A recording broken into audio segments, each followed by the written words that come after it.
holy return of the king.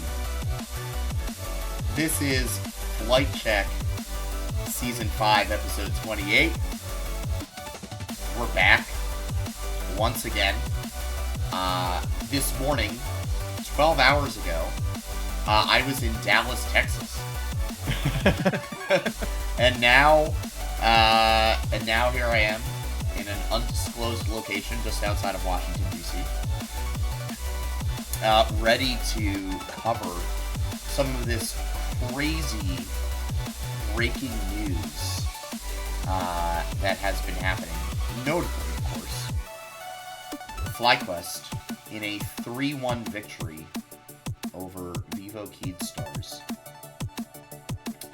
But also the fact that they were playing Vivo Keydstars in finals, who upset 100 Thieves 3-1 in their own regard on Saturday. And never mind all of that,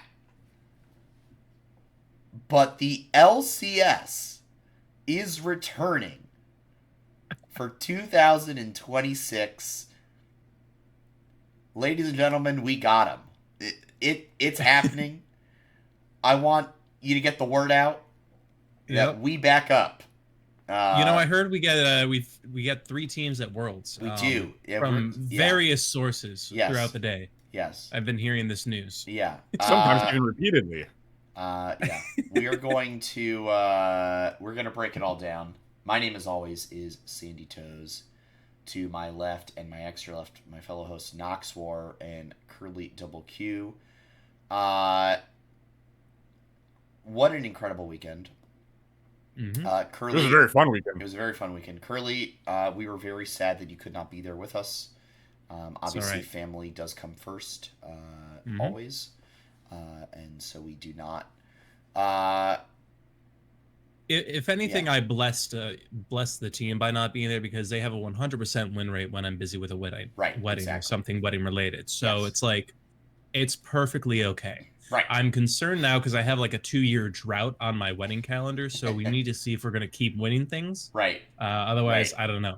Yeah. Absolutely incredible weekend. Flew in Saturday morning. Knox picked me up. Slightly late, but that's besides the point. It was all good. I had the most incredible Cubano that I've ever had in my life. It was so good. With a little cortadito to boot. Went straight to FanFest after that. That was a good time. FanFest is always weird. Curly, when you've gone to the events, it's always a little weird because it's like you go on the one day and you're like, oh, I'm going to do everything. And then it's the next day you're like, well, okay, why would I like show up, until right before game time, The energy for day 2 has definitely always been like the drop off for me, unless there's something like really good beforehand, which is really funny to me because like the game I'm more excited for than everything beforehand. Yeah, I feel like orgs, and this is probably smart, I feel like orgs with FanFest, they try to get all their cool stuff on that Saturday to get people to come in because it might be the less it's not the actual final, right? Because then like there's not as many like meet and greets on the Sunday. I will say this, the one that was exciting both days was actually when it was at the Riot Studios last spring. Yeah. Like both days just felt very full energy, and that was a reverse one where like the finals day actually felt like they were doing more. And maybe it's because it was like such an intimate setting compared to the other ones where it's like, they were just taking over that parking lot, that it was like they were able to really maximize just whatever space they had. But yeah, I'm not sure. But FanFest was great. We did the meet and greet with the FlyQuest 6. I got my first photo with them ever. Yeah, I was disappointed because I asked Inspired. I was like, hey, I'll love you forever. I'm a Trundle OTP. If you pick Trundle tomorrow. I'll love you forever. And he was like, and I'm not going to try to do his accent, but he was like, I will probably play Trundle tomorrow. And then it's banned 4 games in a row. I was so mad. We should have yelled at VKS for you when we ran into him at dinner. I know. Well, yeah. So that was Sunday night. Spoilers, by the way. Yeah. So Saturday was great. Saw a bunch of people.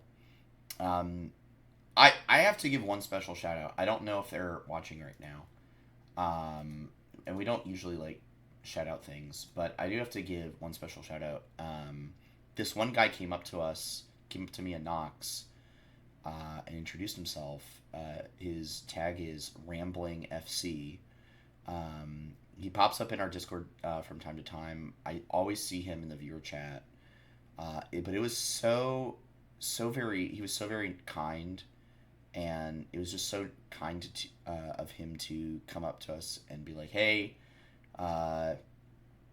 nice to see you guys. Been watching this show for a few years, and it really meant a lot to me. I know it meant a lot to Knox as well, but it really meant a lot to me to like meet somebody, you know, and who has been watching the show and all that stuff for so long. You know, especially like when we do the show and it's like, you know, there's like somewhere between 5 and 10 people, you know, watching, you know, 30 to 50 views on YouTube. Like, it's for you guys that we sit down on Monday nights and do this. And so, you know, it was so cool to see a few people at finals, at LTA finals, and get to meet some of y'all. That was really, really cool for me. I lost my voice cheering on Vivo Keatstars. Yeah, you blew it within like literally the first like 20 minutes. Yeah, dude, straight up. They started just absolutely owning 100 Thieves, and my voice, I was like, Faba. I was like so freaking loud. So you can hear it right now. But I think this is going to be a good show. We're going to have a good time. Curly, let's start breaking down. Let's get straight into it.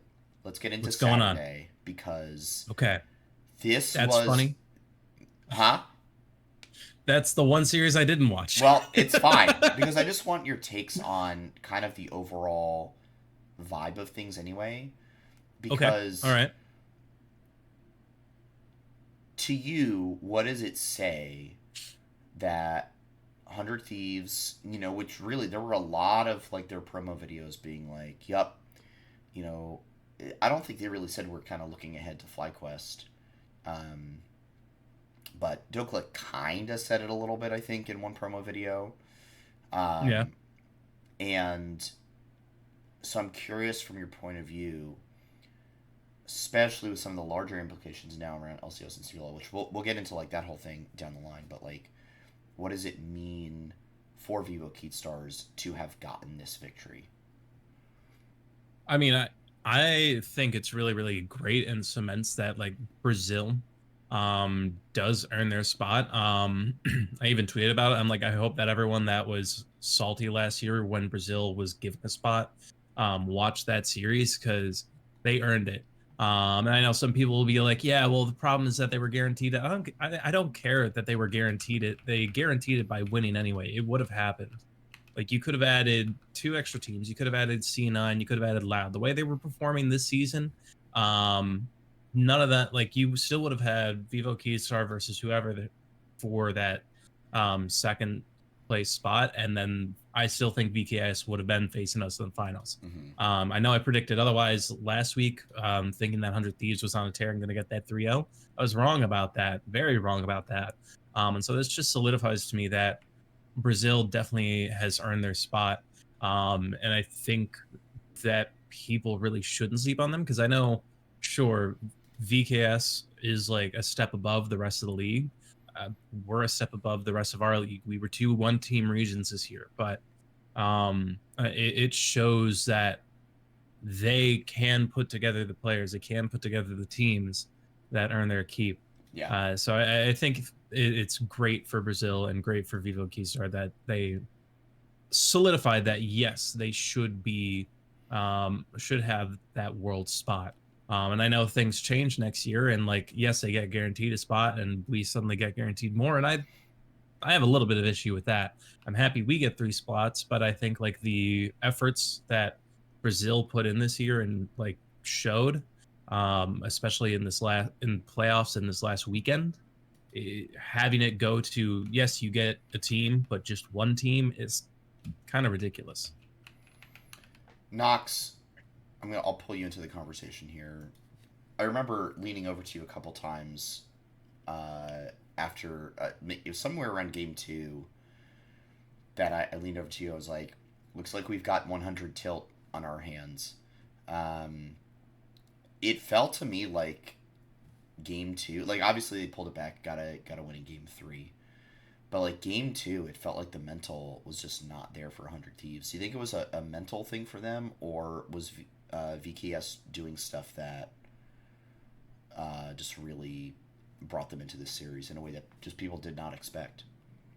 I definitely do think Quid had a quieter series. I don't think he was playing bad, but like usually I think a lot of 100 Thieves like victories kind of come through River and Quid just really pushing the state of the game and like really making sure the agency that they have is like really sending the team forward and making it allows them to make progress on the map basically, right? And from there, like because the team fighting in general is pretty damn solid, like that's how 100 Thieves finds their wins. Yeah. I think what happened this weekend was Quid was just not at the same level that he's been performing at. I don't even think he really performed all that bad, but he wasn't at the elite level that he normally operates at, and I don't think this 100 Thieves team is an elite level team when he's not operating at that elite level. So if you don't have Quid firing on all cylinders, then you get what you got just now, and you lose to, granted, it's still a very, very good team, like #1 Brazilian team, but like at the end of the day, I mean, as an NA fan and like even just historical precedents, like North American teams typically don't lose to Brazilian teams, and so in situations like this, I mean, that's what happens. So well earned from Vivocade Stars. I thought they played very well, and they obviously earned it. It wasn't like 100 Thieves like just playing like shit, but I mean, I think it was just at the end of the day, when your star player is not at star material and is just at good material, this is what happens. Yeah. No, I think that's a very good point. I think for me there were aspects where Vivo Keed was just straight up outplaying. I think like on the day they were the better team, and I don't know how that series goes. If you play that series, 9 more times, you do 9 more best of 5s with 100 Thieves. Like frankly, at this point, I feel like it goes pretty even. Like I feel like it'd probably be like a pretty even split. What I will say for sure is that between last week when FlyQuest 3-0'd them and this past weekend, Vivo Keed massively improved. I don't know what they were eating. I don't know what hyperbaric time chamber they went into, but they looked like a much more confident team. And I thought DeSamus was a menace. Yeah, I did not have him. Absolutely. I did not have an eye on him at all back when I was watching LTA South earlier this year. He's very pleasantly surprised me throughout the course of this playoffs. Yeah, he was great. And then, especially in the 100 Thieves series, the guy who I thought should have gotten Player of the Series, Morteus, he was absolutely incredible. That Sivir game versus 100 Thieves was really, really, really good. So like those two guys especially like really stood out to me. I did think Miro played well, but like DeSamus and Morteus, it's like those are some really high caliber star players. I'm very interested to see this Vivo Keat Stars team at Worlds. I think they could. I don't know if I'm not gonna predict a quarterfinals run for them, but I think they could cause some trouble. In Swiss for some of the lower ranked LCP teams. Obviously for 100 Thieves, if that came around again, maybe even for like a Fnatic, kind of deal. I could see some interesting stuff there. I think my thing I'm curious about is like, especially if you compare it to last weekend, right, where VKS played Fly, and it was just these 3 games of just like it's not even close. It looked like what you would normally expect from a North American versus Brazilian matchup. Yeah. And then you come into this week and you hear behind the scenes like VKS is taking lots of games off of FlyQuest and scrims.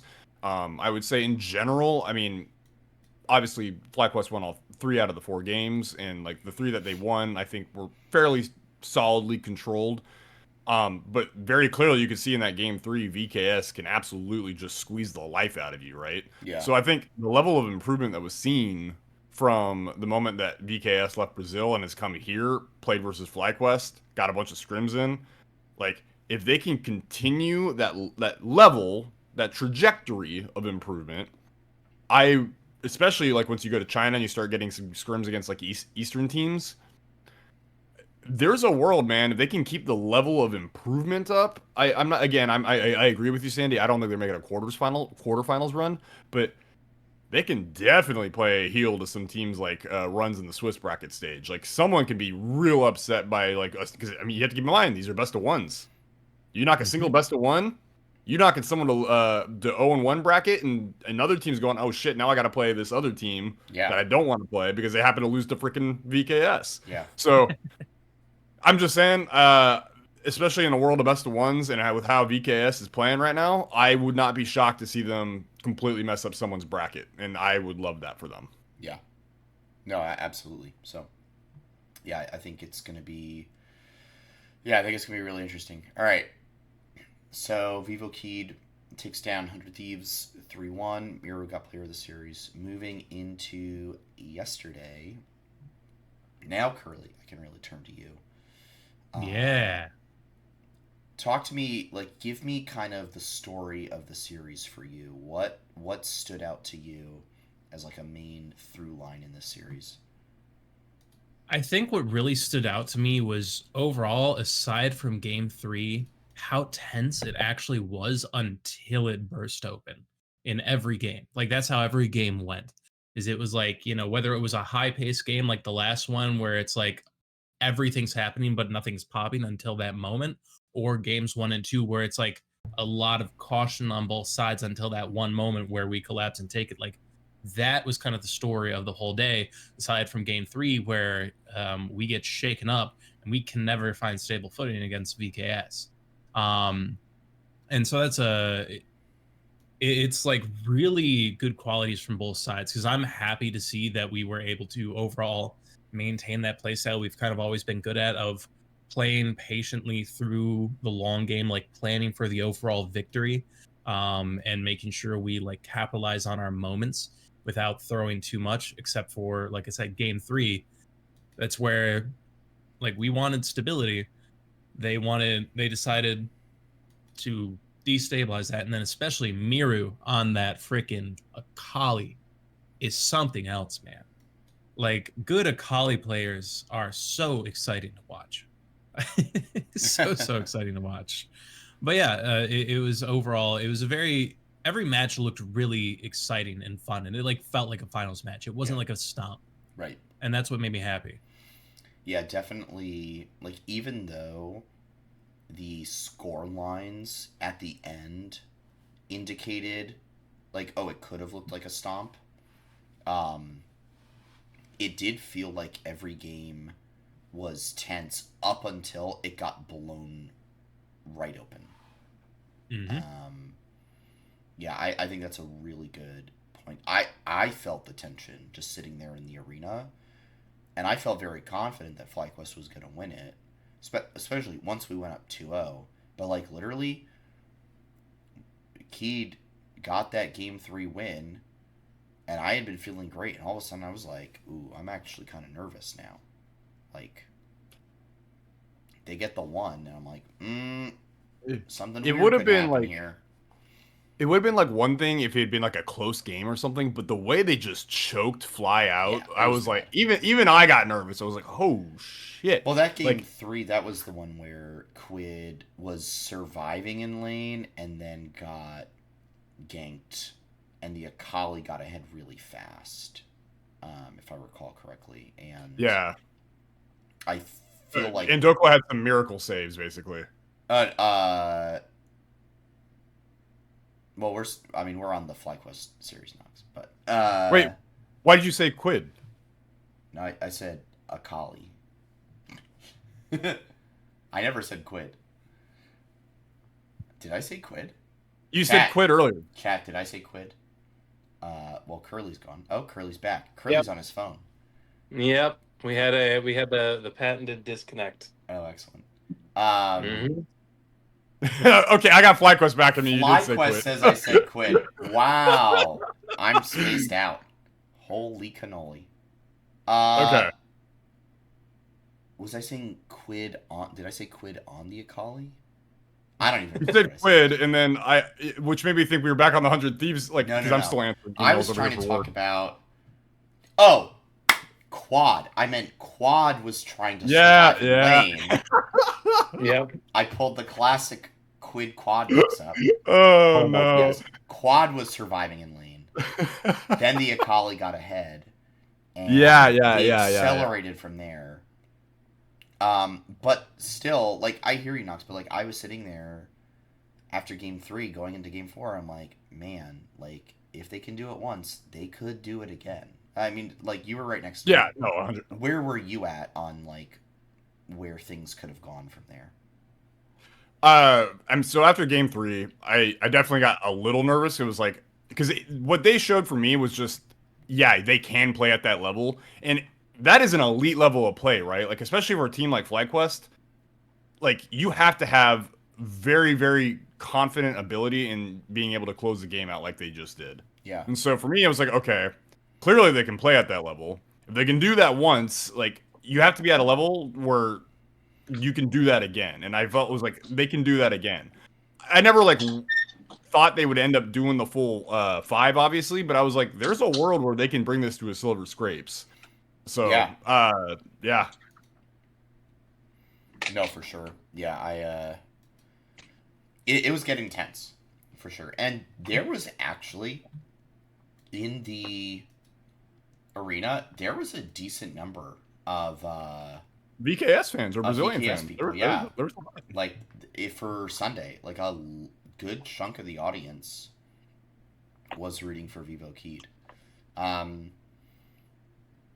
can't say I'm surprised. Yeah. Ultimately, I do think the series was going to be FlyQuest's to lose. I think just from start to finish. Curly, the way that the series did feel like that tension, that, it did feel close right up until it wasn't. Mm-hmm. Does that concern you at all going into Worlds? Yes and no. It concerns me a little bit, mostly because of how Game 3 was. Because I especially think of, like, teams like LPL teams, even some APAC teams. I'm concerned that, like, if they're able to destabilize us, that our patience won't really have the time to pay off like it did. Especially because we also saw that Game 3 was very uncharacteristic of specifically Inspired, where normally he's very present, very everywhere, and able to just kind of be like a driving force. But he wasn't able to get that first grip, and Desanis was. And so, like, he kept trying to claw for moments that weren't there, what felt out of, like, a little bit of frustration and desperation, rather than waiting for the moments to truly present themselves. Especially the amount of, like, impales that just were either missed or unnecessary even when they were there. Yeah. Particularly, like, the double impale on Trimby because of the clone. So I'm concerned for moments like that, but for everything else, the mental diligence it takes to have tense game states like that and still set up for the powder keg exploding in your favor it's really, really good. And it's something that I think will do like set us at a really good starting point on the international stage, especially because I think that some teams, like on the international stage, a lack of patience is what loses, I want to say, a lot of teams' games, is losing the flow, not waiting for that time, throwing at important objectives, something like that. So I think as long as we're able to prevent the destabilizing like we had in Game 3, Yeah. I think it'll actually do really, really well for us. Yeah. Yeah. Mm-hmm. Yeah, I think for me, I'm not concerned because I actually just think Vivo Keyed really improved. And I think they got a lot better in the last week. I think, they came up to LA, unfamiliar environment. Probably not the best of scrims at that point. They come in, they didn't look confident in that 3-0. Got their butt handed to them. And then they get a week to regroup, figure out what goes on. You go to Twitter, turns out Impact was helping them. Which that was kind of cool to learn about. Very cool to learn about, but Impact was helping them figure some stuff out. And they come in, smash 100 Thieves, and give FlyQuest a decent run. And so am I concerned that we lost a game to the best Brazilian team in a best of 5 that we otherwise looked dominant in, that otherwise the games, sure, I think narratively there was that tension, but what I will say about that tension is that FlyQuest game plan was basically in those games to get to mid game, to get to mid game, get to late game. They were not going for the early game aggression.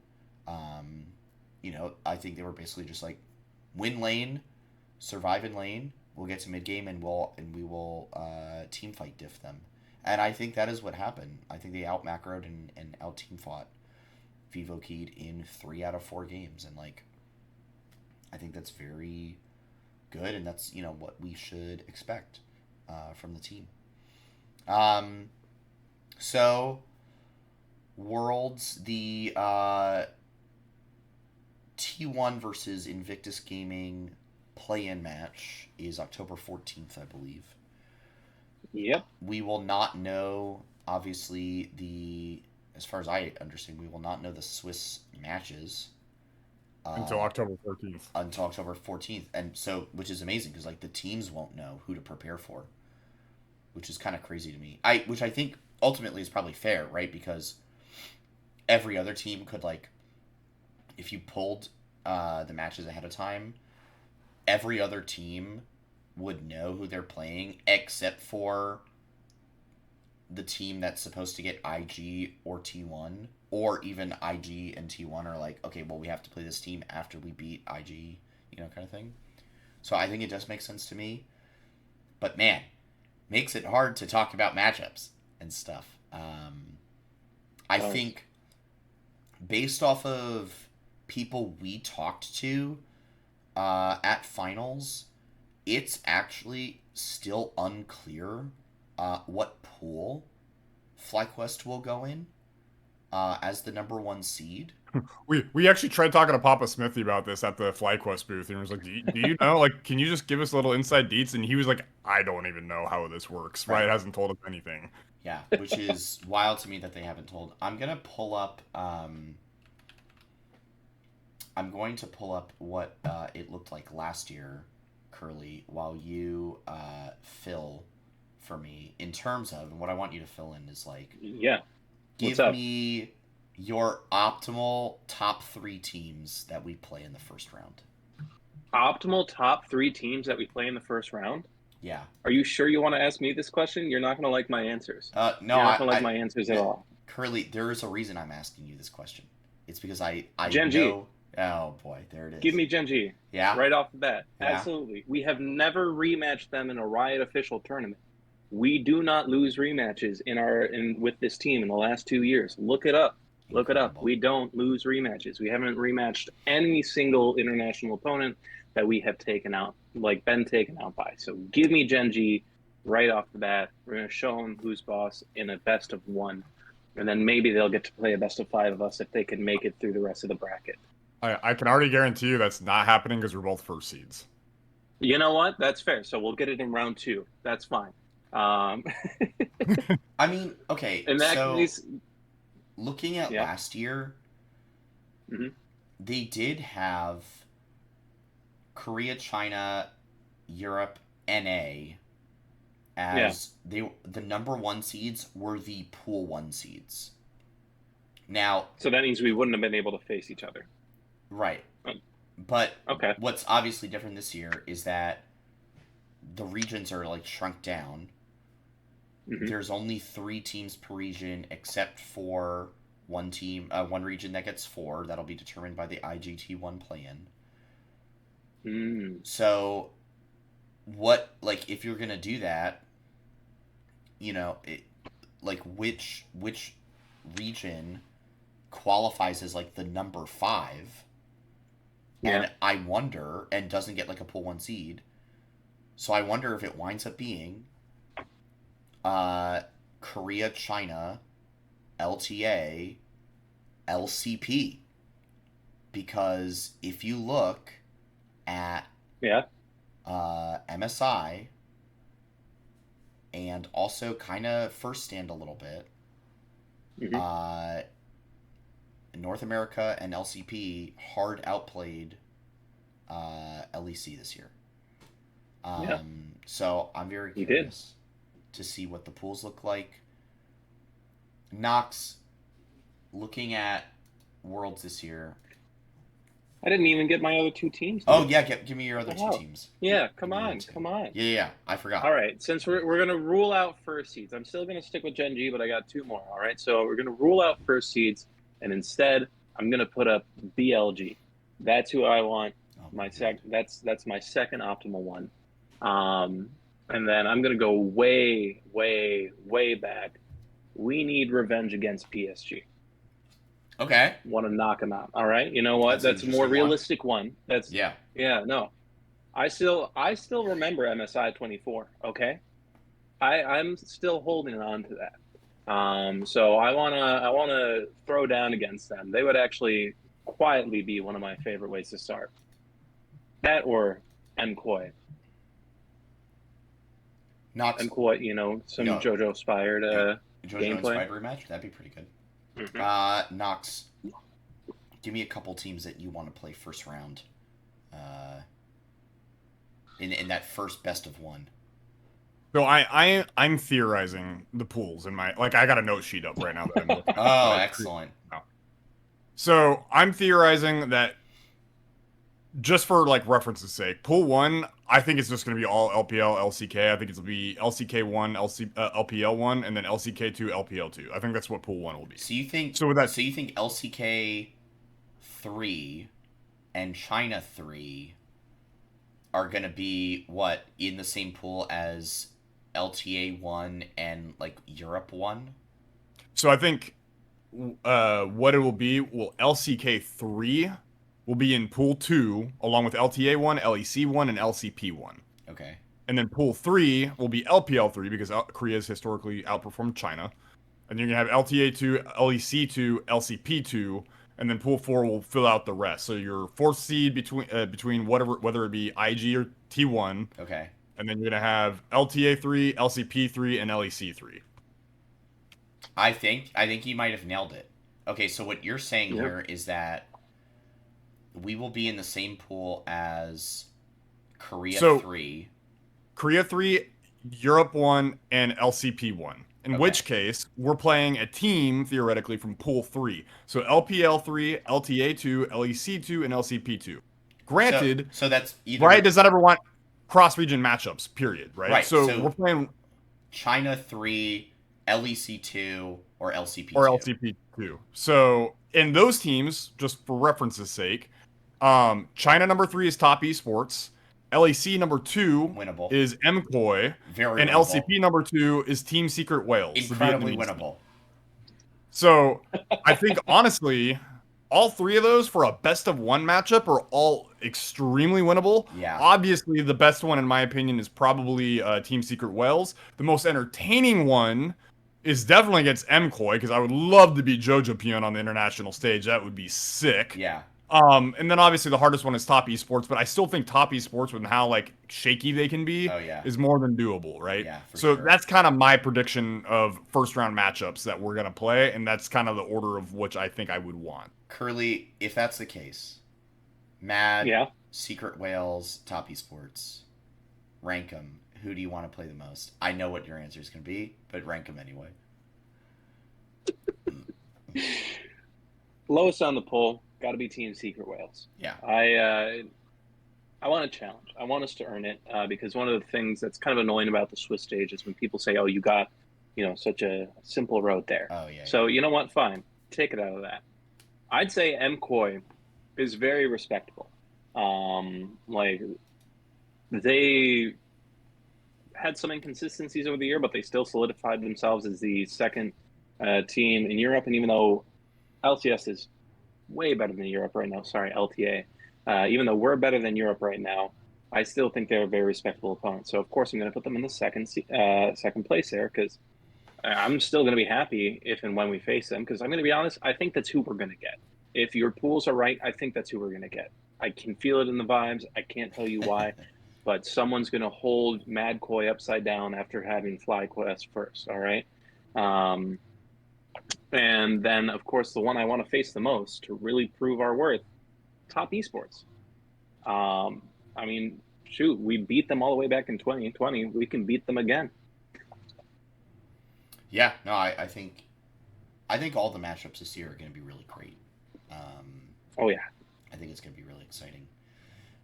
Worlds though, still a bit of technically I was going to say technically we need to be covering that next week. Yeah, so we're gonna soon, yeah, and hopefully we'll get more information as to Worlds now that all the leagues have wrapped up. And whatnot. Speaking of leagues, I'm personally wanting information on the jersey, but I guess we'll get there when we get there. We'll get there. Obviously, we'll get that announcement tomorrow. The day after the show wraps. Okay. Speaking of leagues, we've been holding off, but now we're finally going to talk about it. Of course. For 2026, the League of Legends Championship Series, the branding makes its triumphant return. FlyQuest, the first and last LTA champions. The announcement today, I was actually surprised at several things. For one, LTA's gone.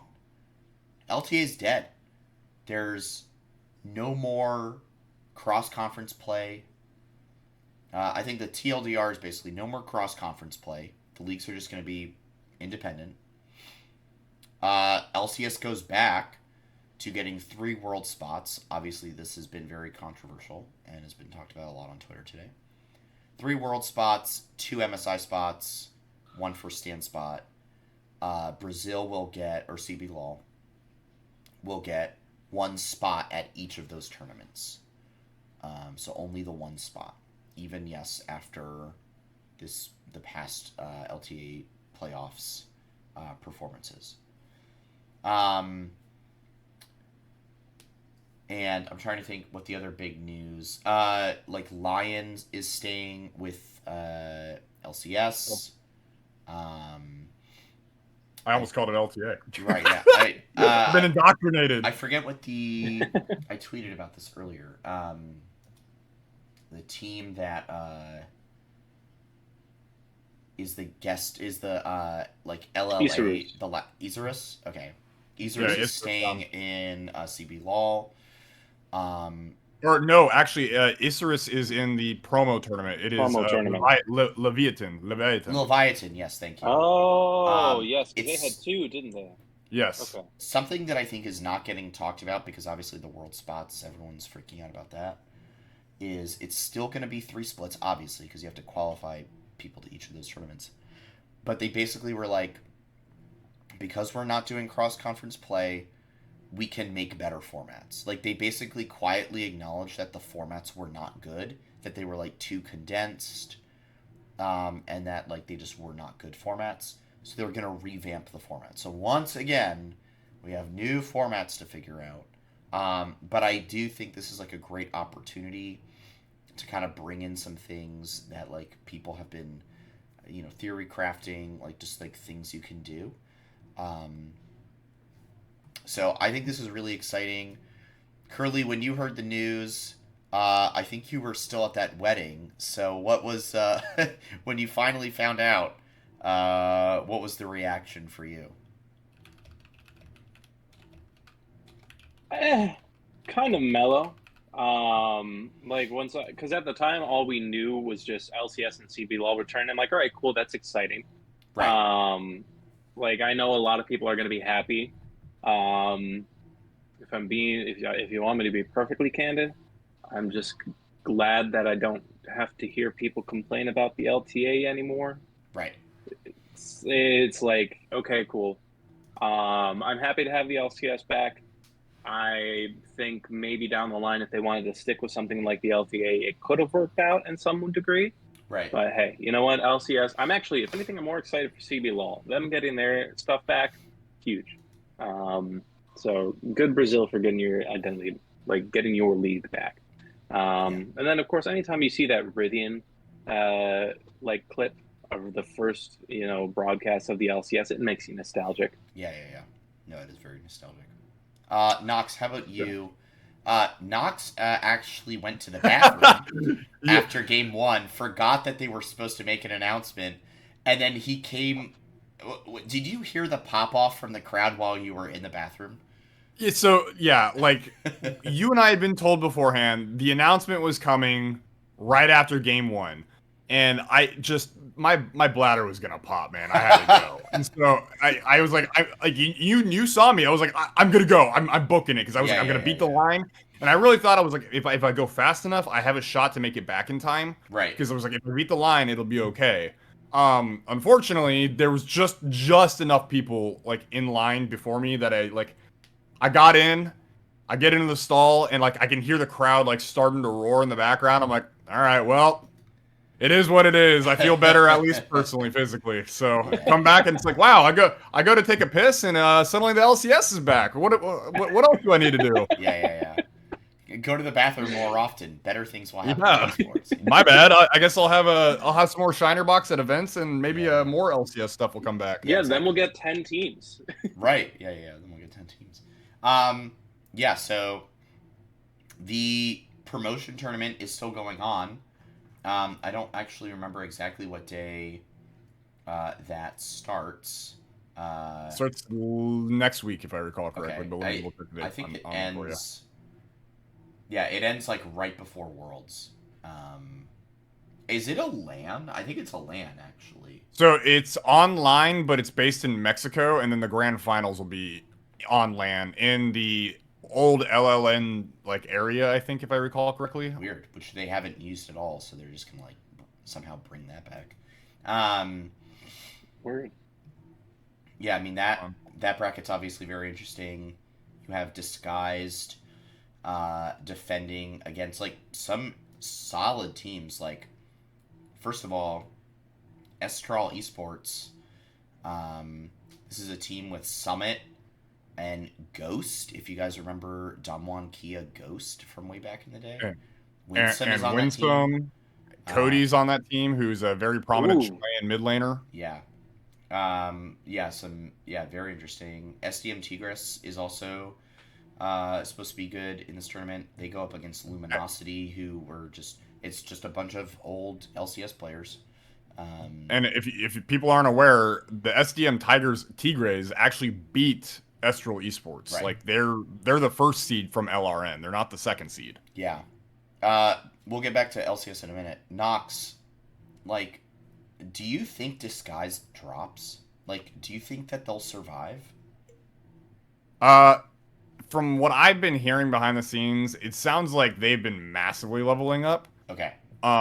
So for those of you who don't know the bracket, it's the both second seeds will play each other. Loser is just done with the tournament. Winner of that immediately goes on to play DSG.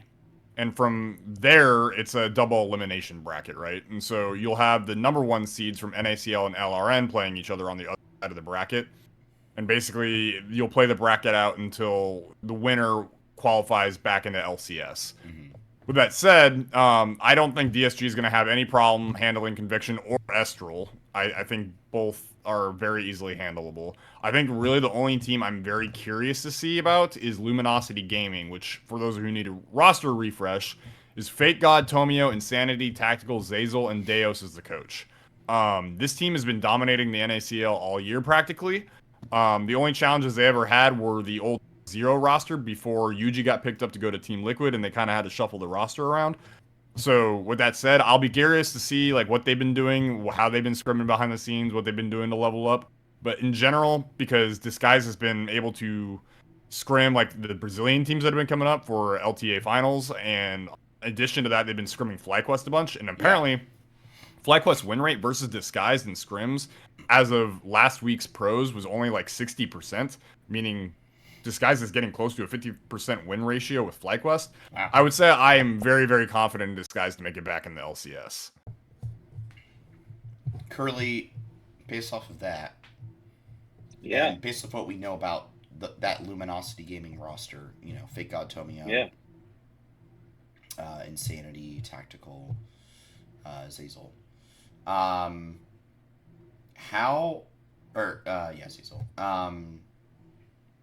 Who do you have coming out of this tournament? Does Disguise retain it, or do you think one of these other teams will sneak their way in?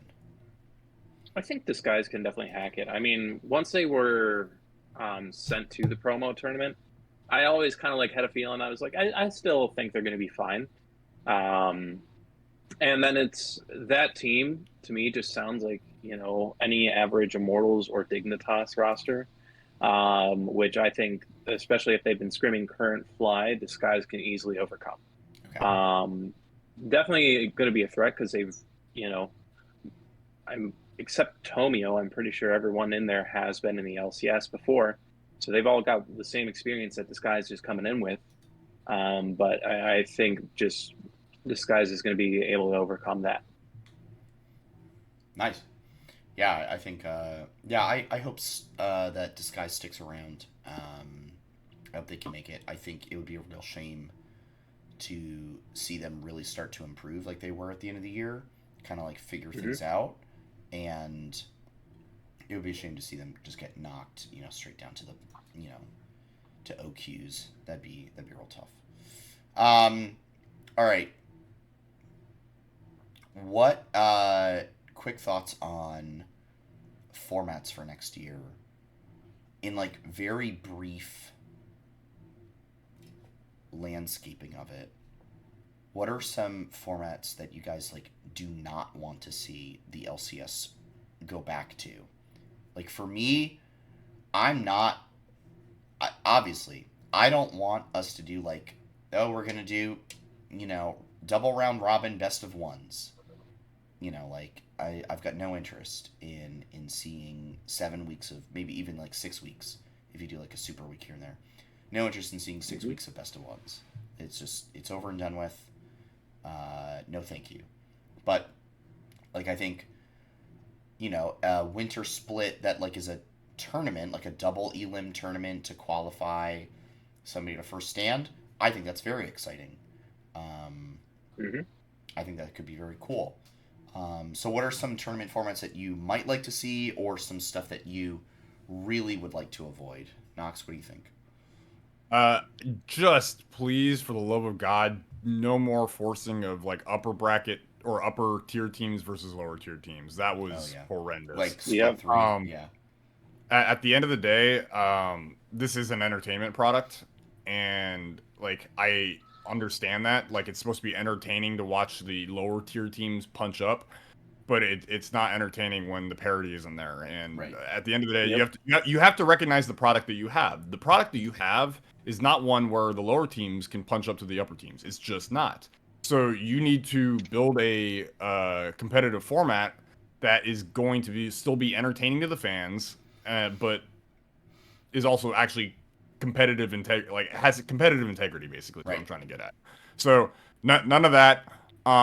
There is a world where I would love to see if LCS could implement something similar or akin to LCK's format this year, where you had the Ascend group versus like Nirvana group. I think that could have a lot of potential. I mean, I personally still have a lot of fun watching like Disguise versus like Dignitas matches. Those were fun matches. I had a good time with those, right? Even if the quality of play is not super high, and it's even better over in LCK, obviously. But like, imagine actually getting to watch like Flag play Cloud9, Fly play TL, Fly play Shopify, and like all those teams play each other. Like, even if it's still lower than LCK, it's still the parity's good on both ends of the group. So if you want to implement that somehow, I would be very curious to see how that goes. Yeah. No, I like that. Curly, how about you? I mean, personally, I would love to see formats where you guarantee playing each team at least once. That was something that really kind of upset me about Split 3, is just how you have teams you don't face until it's playoffs. I think for Split 1, because of how short that time is, because that's January to February, you got to get through a lot really quick. I think a straight tournament format would be a fun way. Like, take whatever the seeding is from previous years to help you figure that stuff out. Maybe do a quick switch stage into single elim bracket. Like, I loved it, double elim, but for the sake of logistics, I think it would probably have to fit out to a single elim. Or maybe have bye weeks depending on what you do with it.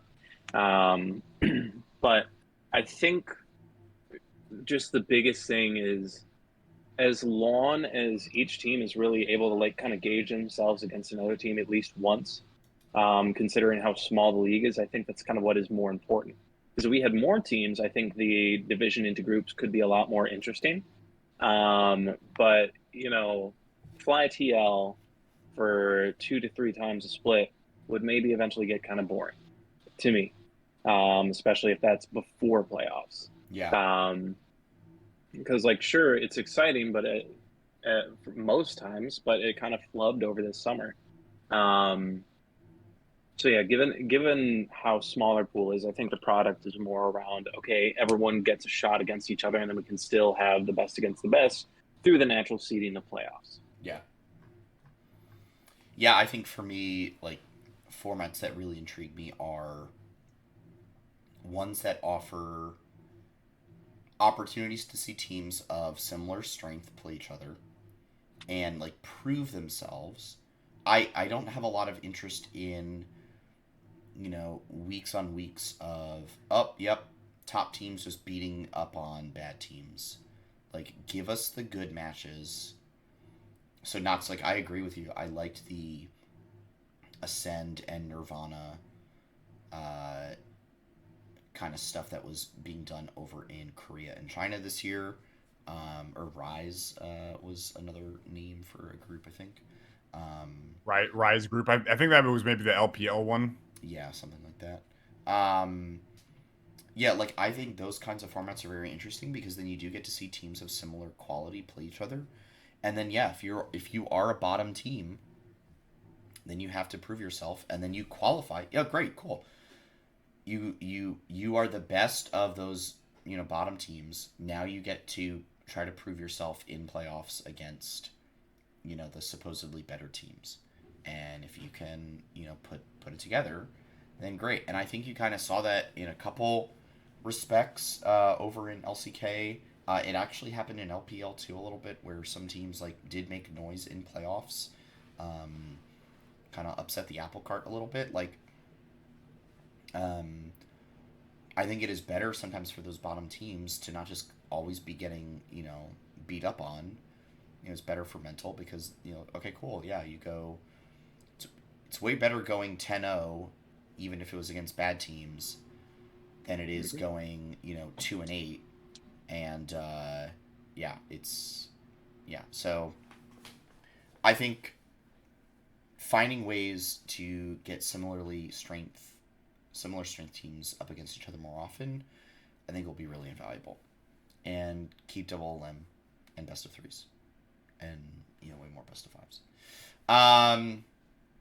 All right. I'm excited to see LCS come back. It's going to be good. We'll see what happens. All right. I think that's basically it for the evening. Any final notes that we got to hit before we close it out? The last thing I was going to say is, I mean, I'm generally pretty happy with how FlyQuest played this weekend. I think Bwipo had a good comeback. I think he, like, even though he had kind of a week off, because my understanding is Gakos was taking every single scrim game. Yeah. I think he came in, he looked pretty damn solid. That Urgot, nasty. I know, Sandy, you typically hate that Urgot, Dude, but you gotta hand it to him. It worked. It I did also work. hate the Urgot. Yeah, you both hate the Urgot, but you gotta hand it to him. He fucking crushed that Urgot. He did. I thought Inspired, honestly, was a little bit more quiet this weekend, but I guess it wasn't overly necessary, and it's Inspired. I don't have too many worries about him coming back and actually performing on the world stage. I think he'll level up when it matters most. I think when the challenge arises, he's ready to. So I'm not overly worried about him. I do want to give a shout out to Quad. I think he's had a nice little level up this playoffs. Over the weekend. He was kind of my one guy that I've always kind of kept an eye on throughout the split. Of like, he's kind of my little weak link, the one that I was always kind of like, he really need to step it up if this team wants to be elite. So props to Quad. I really hope when he goes to China and Korea, the boot camp really levels up his mechanics even more. Because the thing is, you're not playing against Meru and Quid. I mean, although shout out to Quid, Quid's very good. But like, you're playing Faker, Chovy, Knight, like the big guns, right? Like, you got to be ready to play, man. So I think if he shows this level of play that he was showing over the course of playoffs, I'm gonna feel a lot better. Because I think this level of play that he had this playoffs was better than last Worlds. Right. Not by much, but I think it was better than last Worlds. So if he can show that, I'm ready for it. Masu, I think, kind of had a quiet weekend, if I'm being honest. But, I mean, again, wasn't overly necessary. And he even talked about it in his post-game interview. He's like, I didn't really do much to help my team. But he's like, I also didn't really int at all, so it's fine. And that's fine. I mean, at the end of the day, you don't always have to carry every game. But ideally, I think if this team wants to be elite and really wants to make it to a semifinals, like everyone talks about them doing, I think we're going to need to see some, like, a bit more of a step up from Masu. He's playing fine. He's playing good. But I need him to be great. Yeah. And then last but not least, I don't need to see anymore. He was finals MVP. He looked freaking goated. Busio, just, I think... Is amazing. If Busio just keeps going up like he has been, and if he even just maintains where he's at right now, I have no worries and qualms about him at all. Yeah. Like, FLYQUEST will be a dangerous team if Inspired is on his normal game and Busio is playing like he is right now. I feel very, very good about it right now because Busio is heads and toes above where he was last World. So, that's kind of my general thoughts on the team. Just to kind of wrap it up, it was a good LTA playoffs for the guys. I'm happy for them. They deserve the win. It's so funny that it's like, years ago, guys, like you and I, Curly, myself, Sandy, like we would all be sitting here like just one win, like even a finals appearance would be great, right? A win, please. And now we've got 3 championships under the belt of FLYQUEST, and it's like, damn, man, like, not to say I'm not grateful, but like and not that the magic's not there either, but like there's the specialty of like winning that first time, like I'm chasing the dragon still, if you will. So. Yeah, I'm happy with how FLYQUEST has performed. A couple of little notes over the course of the weekend. They were fun to watch overall, and I'm looking forward to Worlds. Yeah. Curly, how about you? Oh yeah. I mean, shit, just keep it up, man. I'd like to keep it simple. It's like I really am confident we're in a solid space, and I'm excited to see how that translates to the international stage because I was very happy with what I saw in the series this weekend. And it makes me very confident against the teams that we're about to be facing in 2 weeks. Yeah, no, I'm very excited for Worlds. I think FLYQUEST has a chance to do something really special this year. Okay, very quick final question. There was a question in the chat from Lee. Okay. Prediction of who takes 100 Thieves spot. I was just scrolling through like various Valorant teams to see what orgs are out there. I have no clue. I don't think it's going to be Sentinels. Although I know everyone wants it to be Sentinels. I don't think it's going to be Sentinels either. There's a lot of orgs that are out there that have already been in the LCS. There's Optic. There's Envious. There's Complexity. Watch it be something like M80 somehow. Yeah, M80. Like I don't know who could possibly be taking this spot. Yeah, I'm not sure. I have no idea. Nox, do you have any guess? Like even if it's just like a guess, like a name that you feel like would fit? I'm like almost starting to lean towards it being an LLA org. Like I really truly believe it'll be a Latin American. I like this. Yeah. So Crew. I think Crew would be literally good. that Crew was literally about to be the one name I was about to throw out. I think Dude. Crew would probably because if I remember right, they're a Chilean based org. Argentina. Oh, they're both. They're both. I'm looking at. They're Argentina and Chilean is their main. Sergio So for me, Aguero of Manchester City fame is a big Crew person. I think he might. I don't know if he's a co-owner, but he's definitely funded a lot of stuff. So yeah. So I think I'm leading a Latin American org of some sort. I really like that, actually. I think that would actually be very fitting. That'd be so good. I'm behind you on Crew. Crew would be sweet. I'm here for it. Add more LLA. Yeah. Add more LLA. I'm here for it. You know, if you take the R in Curly and put it in front of you would get Crewly. Crewly QQ. So Crewly QQ. All right. I think that's going to be about it for us. Yeah. Thank you, everyone, for tuning in to another episode of Flight Check. There's no games for 2 weeks. So well, unless you want to watch Disguise, the match actually starts this Saturday. Or not. Disguise does not play this Saturday, but the tournament starts this Saturday. Right. So Worlds isn't for 2 weeks. LTA North and LTA South, LCS and CB LOL promotion relegation will kick off on the 4th. So do be sure to tune in for that. Cheer on your favorite Tier 2 org who's trying to take over in the guest spot. And you can follow us on Twitter for all of our reactions and thoughts. You can catch the show at Flight Check Crew, myself at Santos DB, Knox at Knox4 with 2 R's, and Curly at Curly_QQ_.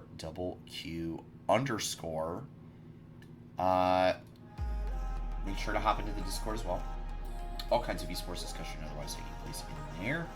If you missed any part of the episode, it's going to be up on YouTube tonight or tomorrow. So you're in luck. If you are watching that right now, you want to catch the show live. We do broadcast the episode pretty much every Monday night, pretty much at 8 p.m. Eastern Time, right here at twitch.tv/FlightCheckCrew.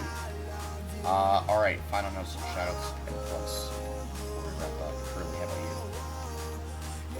I mean, I'm just going to shout out you for being ready to do a show when you just got back from Dallas. Like, amazing resilience there, man.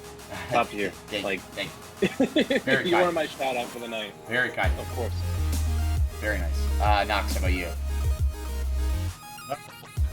So I'm going to give a little shout out to Bucio's parents who came up to me and Sandy after the games on Sunday and actually said hi to us and said they actually watched the show, believe it or not, which was very, very I love that. So, and talking to Bucio's dad was awesome.